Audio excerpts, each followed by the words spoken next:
Another one that's becoming more and more prevalent is synchronization income, and that means the synchronization of essentially music with moving images. So being on an advert, your music getting used on that, or being in a computer game, you know. But there are lots of other synchronizations that take place. We do them on a daily basis. For example, one of our artists was used as catwalk music in Milan Fashion Week. So as the girls were coming down the catwalk, you know, that song was playing in the background. There's significant income from that. Another one of our bands was recently on a Ministry of Sound compilation, one of these chill out Ministry of Sound things. They paid us a synchronization royalty for our track to be on that. Another one of our artists, the music is being used on a UTV production with the vocals taken out. So they liked the song, so we took the vocals out and we just actually gave them a hand drum and an acoustic guitar part. And, you know, so that's repurposing for the purposes of sync. And there are corporate things as well. So, you know, Derry City Council or Invest Northern Ireland or the Arts Council of Ireland have a corporate video and they need some music to go along with it, some rock music, and they phone me up and say, can we have a LaFaro track? And I say yes, and we negotiate a fee. And actually sometimes the corporate jobs are much better paid than the commercial work. So that's a significant amount of income and you need to be aware of it.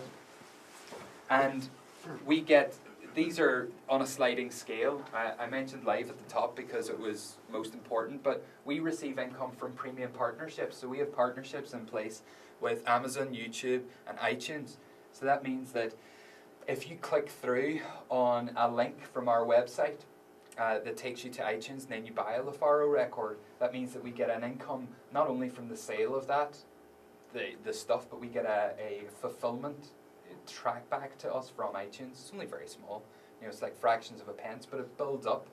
So click-through income, we don't do it, but lots of record labels and music businesses use Google AdWords. So, you know, you've got your site and you've got Google Ads stacked around the left and the right, and if you click through on those and you go off and buy a guitar string, say, you receive income from that. Every time, if you watch a YouTube video that we own on our channel, we get a small income from that. And with Amazon, we have the same click-through fulfillment. It's called the Amazon Affiliates Program.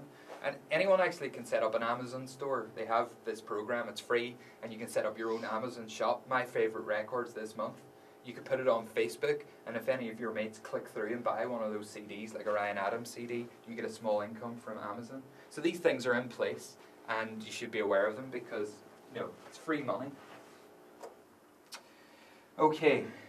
So what do I actually do? Well, I see my job as being a campaign manager, first and foremost. So what I want to describe to you now is what my day is like, my workflow. Okay, and then the second half of today, I'll describe how that has evolved and changed, and we'll have a little bit of a group activity based on social media stuff and online interaction. But essentially, you understand now where the money comes from, but how do we get it? And the old music model used to be very linear.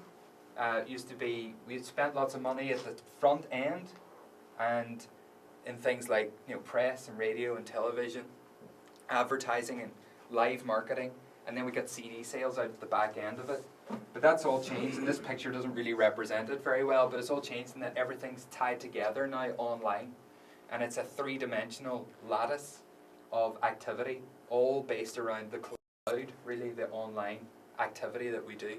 So everything is bolted together using the internet. For us and the team, it's a three-stage process of bringing anything to market. So this is all about trying fundamentally to wrestle 10 quid out of somebody's hand to buy a CD or a t-shirt.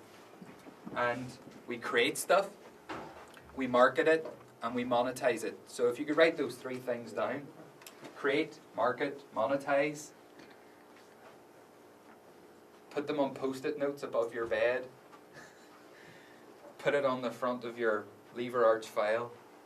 It's probably the most important thing I'm going to say today, and it's become our mantra really, and it's how we do anything. We think about any task and we say, at which phase does this belong? Is it the creation phase, is it the marketing phase, or is it the monetization phase? And all our work is delineated thereon. Creation is very easy. That means making records, designing artwork, building things. Marketing is incredibly difficult, but can be lots of fun. Monetizing stuff, getting return on your investment, is very, very, very difficult, but the most rewarding thing of all. So I'll describe each one in a little bit of detail. For us, the creation of our works within Small Town America Records is a mechanical and an artistic process. We create singles that generates a perception around our acts and generates interest and a buzz. And we create branding, and branding evokes atmosphere and emotion about our acts. So all of our acts have a very distinct look and a distinct feel, and that's all been very well thought out, well before anything arrives at market. And as a result, all our acts have a different personality when you think about them. And in radio terms, we pitch our music to different radio stations. In press terms, we pitch to different magazines. And in online outlets, we pitch the band in different ways. This is some of the stuff that we create.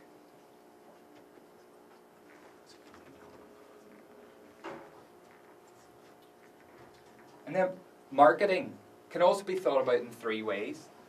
When you market anything, we market it in a local way, a national way, and an international way. And I think that's important for you guys in the room, that if you're starting off a project, where you want to start off marketing is locally.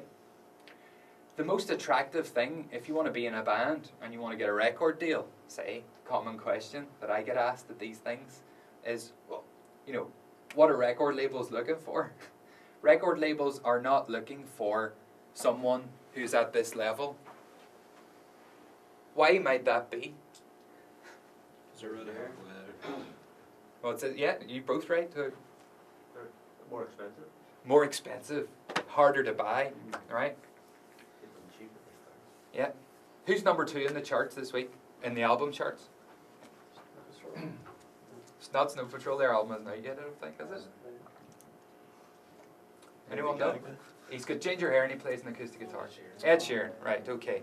So that's another thing that you guys should do throughout the course of your course this year, is just keep looking at the Billboard charts and the UK charts. I would. You can subscribe to them. It's an email alert. It's your job now to look at, even if you don't like any of this music, you need to know what's in the charts. I need to know. I look at the sales figures every week. It's very, very important, because you can spot trends that way and you can see what the enemy are doing. But Ed Sheeran, signed by Atlantic, off the back of nothing, essentially, other than a mixtape and some DIY recordings he made with some urban artists, and one really, really hot video on this online channel called SBTV, which is like an urban kind of magazine program based in London. And what he does is very good in one way, but it's also very, very straightforward and very simple. But the reason Atlantic jumped on it was they acquired it very, very cheaply and very, very quickly, because all he had done was become a local phenomenon. And the local phenomenon being that he's from Norwich, and he could play at the Norwich Arts Centre in front of 600 people, and no one else knew who he was. And he was selling tapes and CDs by the bucket load. So there was a bidding war for him, and in the end, I don't know what he actually signed for. It was quite a lot of money. But the reason record labels do not want people who have already broken nationally is they do not get the chance to do the creation element that I previously described. They don't get a chance to brand it, create the atmosphere, evoke an audience, roll it out in the way that they know that they can make money. So therefore, the best advice if you're a band is just kill it locally. Go from playing in front of 50 people in the Castle Bar to selling out the Nerve Centre to selling out the Millennium Forum. You know, work that way. Always think about the local and how you can improve there, because within that audience you can make all your mistakes, and also you get the opportunity to get your own brand perfect. And then when you have that moment, and you have that hit online, which increasingly has become the case, you're ready for it. We roll things out locally first, nationally, simultaneously, and then internationally if the act deserves it, or better to say, if the act can tour in those regions. So for bands like Lafaro and So I Watch You From Afar, you know, who've been to as far as, you know, the Ukraine and playing, I think you're going to South America next year, that makes sense. And nationally is where we sell quite a lot of our records. When I say nationally, I think within the UK. So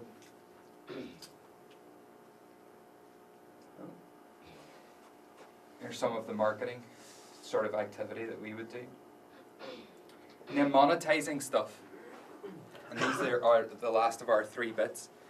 We monetize things through making sales, from selling gig tickets, shows, and through selling content.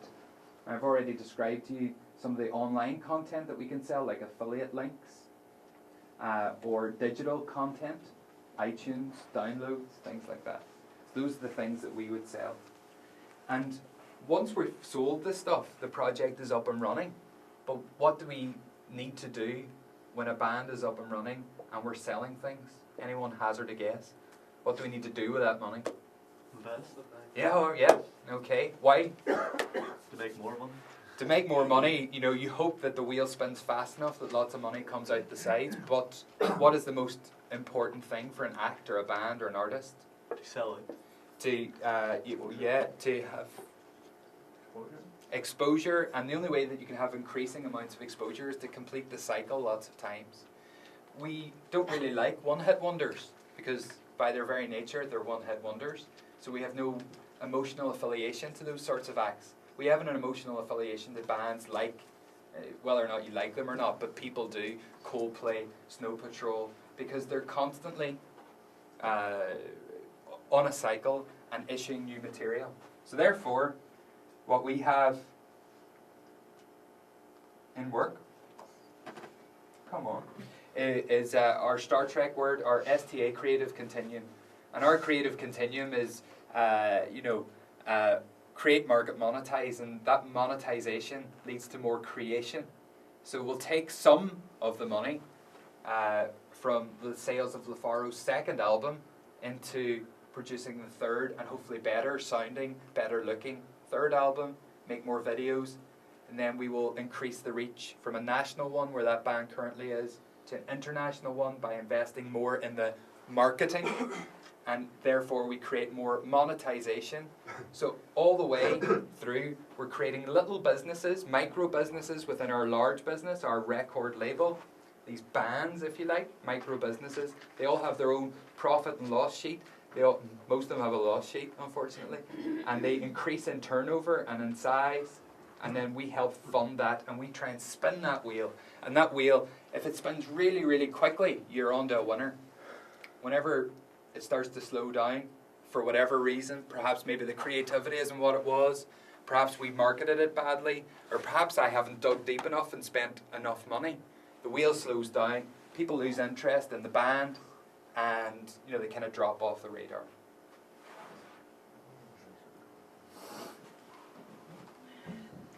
Okay. Social marketing. Turning likes into loves. Likes obviously being Facebook likes. But what I'm all about is making sure that people love it rather than just like it. And I want to describe fairly briefly what our traditional print media, our old style campaigns used to look like. So it was all very based around, print and free magazines, student magazines, national press like the NME, and we would pitch for reviews and we'd get our bands mentioned in there. People would actually, believe it or not, read these magazines. Yeah, people used to buy them in shops and take them home and go through the gig listings that were in the back and circle things that they wanted to go and see. And what you were trying to do was tie up your gig listings with good press. because then it was like, it's like if you think of the NME or an equivalent as something like Auto Trader, it's like the right vehicle for the right price, marketed in the correct way, close enough to me, I'm going to go buy that vehicle. So the same thing with the band. Okay, the band, you're telling me they're good, they're playing nearby in Peterborough, it's the right price, it's this week, alright, I'm going to go and see that. So there was one opportunity to get in and get out, grab some attention, get people along to the show and get them to buy the CDs. Good review, good live review, a bit of a feature, that kind of press all stacking up. Very, very difficult to do, and more often than not, missed rather than hit. Cahar will be speaking later on. There he is, as a little magazine in Birmingham. Creating street campaigns used to be incredibly important to us, and I kind of missed them a little bit because we used to have some fantastic posters, particularly between, 2004 and 2008. We went through a phase of commissioning lots of designers to do lots of different artwork and illustrations and stuff, and we don't really do that anymore. We don't have the requirement to do street campaigns in the way we used to whenever our bands went on tour in the UK. It used to cost an awful lot of money as well. Print and retail advertising, so we used to take out, still do some for the right bands, but used to take out an awful lot of adverts in print magazines and local media, advertising the band's records and also advertising the bands being on tour. Used to cost an awful lot of money, an incredible amount of money. Like a page today, if you rang up Kerrang and you wanted a full colour page advert, it's 3,400 quid. That's how they sell, that's how they pay for their staff. The magazine itself's the loss leader, so advertising pays for the salaries of the staff making the magazine. And then we used to pitch for broadsheet artist features, so pitching to the Sunday Times or the Guardian or the Independent, with features about our artists. So they come out and they would do an interview in person. Maybe they would fly to Belfast, or we would fly the band to London, and they would take photographs, real photographs with a real camera, and they'd have a photographer and an interviewer, and they would do their thing. And then it would appear 3 or 4 weeks later, sometimes after the tour had actually been, and more often than not, misrepresenting the band and definitely misrepresenting the record. It's not that I'm not a fan of traditional media, don't get me wrong. There's an absolute place for all of it. It's just my job today is to tell you about how things have changed and how that you can turn that to your own advantage. So that's print. Online was at its very burgeoning stages, maybe 5 years ago. So it was very static in that someone would take the traditional print media and just repurpose it for a blog or a magazine site. It's like very much drag and drop, boom, with no interaction with the audience or the crowd around that outlet.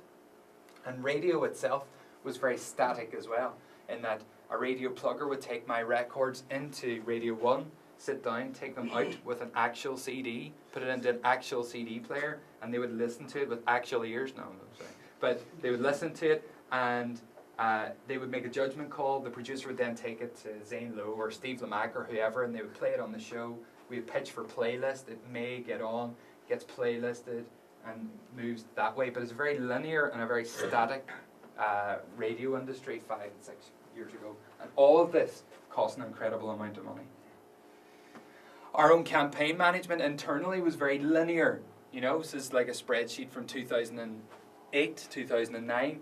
And it's like all the tasks that the staff had to fulfill on that given date or a given day to achieve the record being on its shelf. We don't work like this anymore. I'll describe how we work later on after the break. But we do the opposite of this now. And this is David Lynch. And he's a film director. And I like this quote. He said, my mother refused to give me colouring books as a child. She probably saved me. And I really like that. And that's really, you could describe the way online, the advent of online is like a child who has free reign to do whatever he or she wants with the colouring crayons and a blank piece of paper. You know? I never joined the dot one. Aye, not a join the dot one. Yeah. It's no longer linear. You know, absolutely. David Lynch actually has an album coming out next week. What's that, mate? David Lynch has an album coming out next week. Oh, does he? Right, okay. He had a few other albums, but this is a solo album. It's kind of like an electronic Neil Young. Right, okay. Like this. I think he's done some work with Robbie Robertson in the past as well, the bloke from the band. Yeah. It's cool. Very good. I've never heard any of his music. I'd imagine it's pretty self-worthy. You know, he's a bit of a It's just the same as his films. It's weird and sort of out there. Yeah. David Lynch is also he's a big proponent of this transcendental meditation stuff. That's his big thing. He teaches it in schools.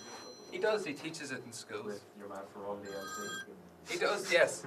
And what they're trying to do is they're trying to reduce urban crime by putting transcendental meditation centers in, you know, like ganglands in America, and they've got all this research and stuff into doing it. Meditating groups. Yeah, fair play. So, this is what's known as, and I've grabbed this out of a marketing textbook. I'm not going to pay any royalties for this slide, but it's called a marketing funnel. All right. I don't want to bore you with. You're not doing a marketing degree, but sorry. I'll just say there's a friend of mine was doing a marketing thing and they called it viral advertising. Yes. You know, word of mouth. Absolutely. Yeah. WM. Word of mouth. They use viral advertising. Yeah, that's absolutely, and you're familiar with a viral thing online. You know, like a viral YouTube clip, and. Well, your friend would know all about this, but what marketeers try and do is they try and capture people at the top of a marketing funnel with a thing that they call awareness. They generate awareness for their product, and they're trying to tickle people in and say, hey, got this new type of chewing gum. It's absolutely fantastic, right? And then you draw people down a little bit to consider a purchase, you know, giving the product some consideration, and then they try. Maybe, you know, they haven't bought a packet of chewing gum, but you give me a stick of it. And, oh, I'm gonna consider this, and I'll try it. Oh, it's really nice. Okay, you've made a convert. You've converted that person. They then turn into a very loyal customer, a repeat customer, and every Friday night when they go out, say, I'm going to have that type of chewing gum because he gave me a stick of it, and I tried it, and it was lovely, and it was fantastic. And the best thing that you can be with the chewing gum marketeers is an advocate of their product. That's the bottom of the funnel, and an advocate is the person who gives me this stick of chewing gum in the first instance, and they're creating a word of mouth interaction, a word of mouth sensation. How does that apply to the music business? Well, it's exactly the same. All right, and I don't want to give away all the ideas that I want you to come up with at the after the break, but awareness is now generated through this little thing called Twitter, and consideration is derived from this quite big thing called Facebook, and conversion happens with the e-commerce mechanisms that surround music now, like iTunes and Amazon. Things like, you like this, well, you're definitely going to like this as well. That's how they do conversion there. Loyalty is generated by the bands and the record companies. Okay, 508 quids, $4,000, that's dead on. Now we can do something with that sort of money. And advocacy, you know, you get your pre-order before everybody else. You watch your DVD. If you really like it, what's a fan of that band going to do? Advocates. No. Where are they going to talk about it? With their friends. Yeah, and how will they do that? With Facebook and Twitter. What does that do? Awareness. Generates more awareness. Okay, so you know you can see now how the workflow in terms of marketing is still traditional, but the tools are completely dynamic now, and they're very three-dimensional, and they're all hung around the cloud. So life for me has changed a great deal. More about me, but yeah, can you get that, Richard? The wee board? Yep. Brilliant, thank you very much. Life for me has changed a great deal, in that my job used to be fulfilling lots and lots of boxes to tick, right? To do that very linear workflow of getting the interviewer to come and speak to the band and then getting it in the press and running the advert in time and paying the invoice. But now my job, conceivably, is a lot more exciting in that it's very dynamic and it's all based around these digital tools.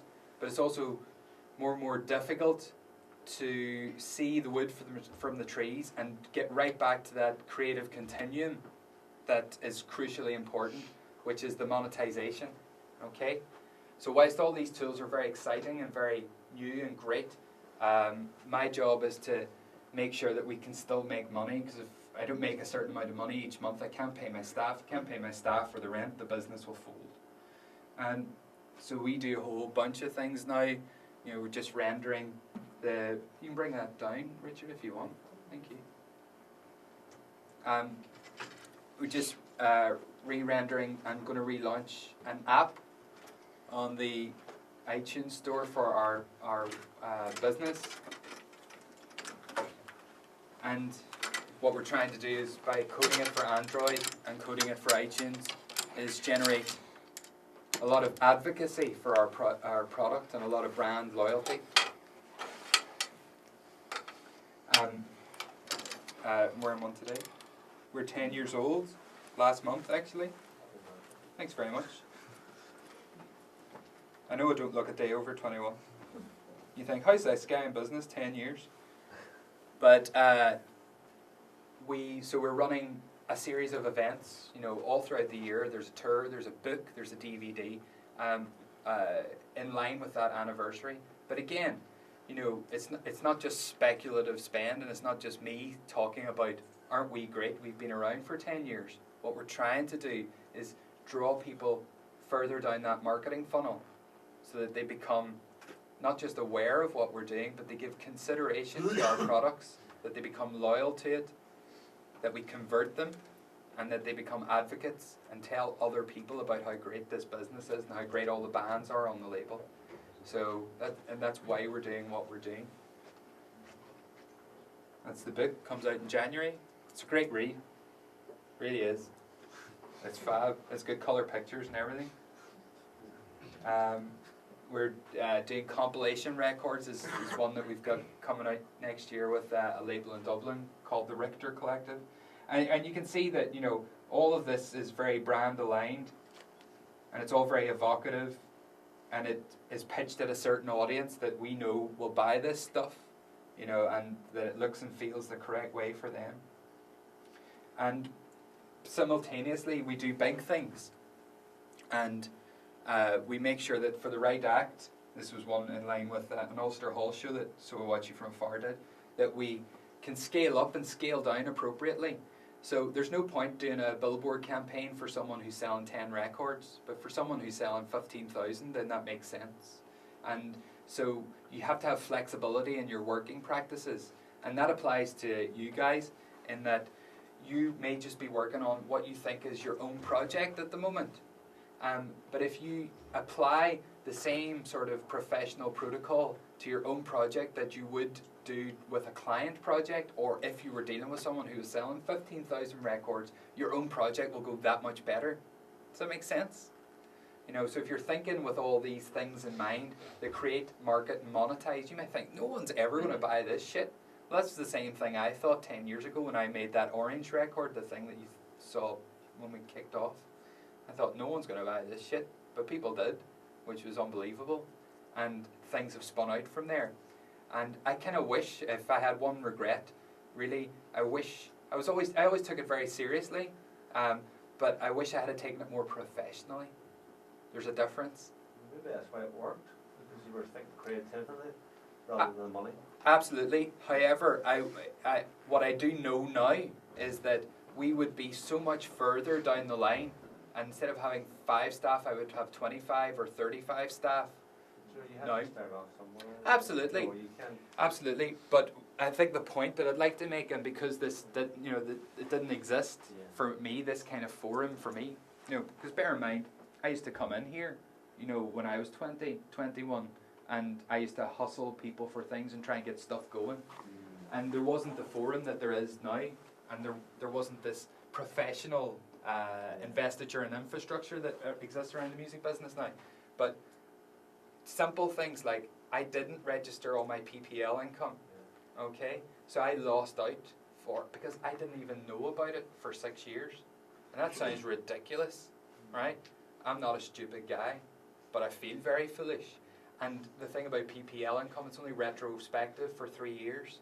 So I lost out on probably 10, 15 grand there. I could have made 10 or 15 more records for that.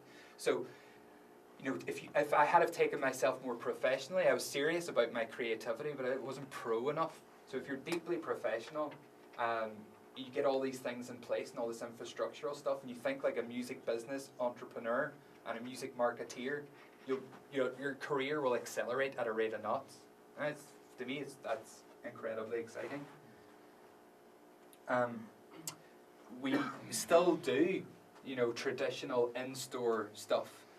This is a rack out at HMV for LaFaro's last album, so you can see, you know, there's first album, second album, singles, posters, and everything. You can buy all this stuff. We still do all that stuff, but the way that we drive people to the store is incredibly different now, and we'll talk about that more this afternoon. And there's a poster campaign, another poster campaign for And So Watch You From Afar.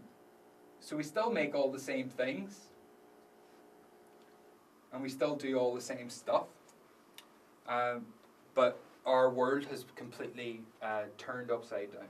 So my hero, everyone needs a hero, okay? We'll go into the break with this. My hero is that guy on the left. He's called Steve Albini, right? And he has a lot of things to say about the music industry. If you write anything down, if you don't know who he is, write down Steve Albini's name and just look him up and look at all the stuff he has to say about the music industry. He describes the music industry, forgive me for anyone watching on the camera, but I'll paraphrase him as a river of seething shit in which music lawyers, managers, and publicists step on each other and try and get in each other's way to make no money for anyone other than themselves. It also has some positive sides, something like that. But, you know, he's got lots of things. He's a music producer. He's very talented. But I think this quote I like, and I pulled it out of a punk journal that he wrote down. He said, you know, find people who think like you and stick with them. I think that's really, really important, you know. And I promised myself today that I wasn't going to bang on too much about inspirational things, but, you know, sometimes a bit of inspiration is what we need. Guys, so, you know, that's very simple. Find people who like what you're doing and just stick with them. Show a bit of loyalty and work through it. And make only music that you're totally passionate about. I had a conversation. I came back from London last night and I was in the airport waiting for the plane, and one of my artists, he's a published artist, he's not a recording artist, he phoned me up and he went, yeah, you know, Andrew, but his name's Ben. He said, oh, you know, these songs, and you're telling me that you really love these songs. He sent me a couple and I loved them, you know, compared by a factor of 10 to what he'd been doing previously. I said, oh, Ben is amazing. He said, but, you know, can you really hear, you know, like that being played on the radio? And I was like, Ben, that's so not important. The important thing is that these songs are amazing. It doesn't matter. Radio's wrong if they're not going to play them. These songs are great and they're really cool and they're different and they should play them. Fuck them if they don't, you know? He's like, oh, okay. Right, okay, because I thought what we were trying to do was like a commercial sort of project. Well, it kind of is, but you might have the newcomers. Maybe everyone will sound like you in 10 years' time. So just do music that you're passionate about. You know, because once he was following his passion, he was like making good stuff. And work only with people that you trust. Trust is deeply important. And sometimes we make decisions based on, do you know what, I'm going to work with that promoter or that guy or that manager getting into this band because it's going to get me somewhere. And believe me, anytime I've done that myself, either in music or in business, it's failed, right? For whatever reason. And you think, oh, this is a really good idea at the time, but it kind of doesn't work out. And don't sign anything is what Steve Albini says now. But you could take two things from that. Number one, you could just live your life by not signing anything, which is fair enough. And we used to have no contracts within our own business, and we survived like that for 7 years. But then two things happened. There was lack of clarity because I was working with so many artists, so people didn't actually know what their rights were. So it was confusing for them and it unsettled them. But secondly, it's open to abuse, and some of the acts that were within the label, you know, sort of abused this system a little bit, which kind of spoiled it for the other ones. So we've had to bring all that and put all that in place. And again, that's another regret that I have, is that I wish I had been more professional 10 years ago and put contracts in place then, because then things would have accelerated more. We would have had a huge catalogue. We've got a large catalogue now, but we would have had a huge one, and the bands would have been more successful. But the most important thing about don't sign anything is that if you are going to sign anything, get advice.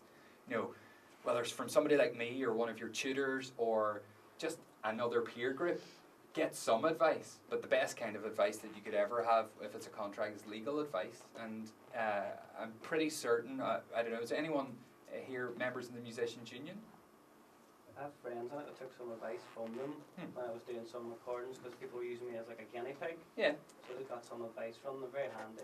Aye, so you would, they have a free legal consultancy service for all their, and I'm not sure how much it is to join per month. I think it's on like 12 quid a month. £13 or something like Aye. There are two advantages that I could see for joining the Musicians Union, whether or not and it's cheap music insurance for your gear, because they can have a special brokerage rate. It's very, very hard actually to insure your equipment, and lots of people think their equipment is insured, perhaps under house and contents and stuff, but that may not be the case. So you really need to check the small print, because if you think that your laptop and an M box and a guitar and a mic and stuff all adds up, if you lost that, you know.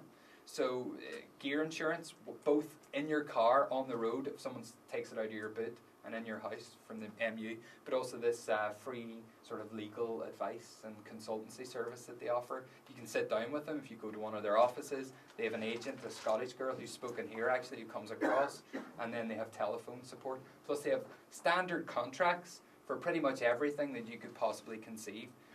Today's not me sort of extolling the virtues of like IMRO or MU, but these services, for what you get for your money, they're incredibly good. So from the basics, like, you know, a pub gig, and you want to find out how you go about brokering the correct fee, right up to signing your first publishing deal, the MU will be able to help you. Okay, we're going to take a break now, and then if we take a 10-minute break, come back in, then I'm going to set a group task, and then we're going to discuss that afterwards. Thank you very much.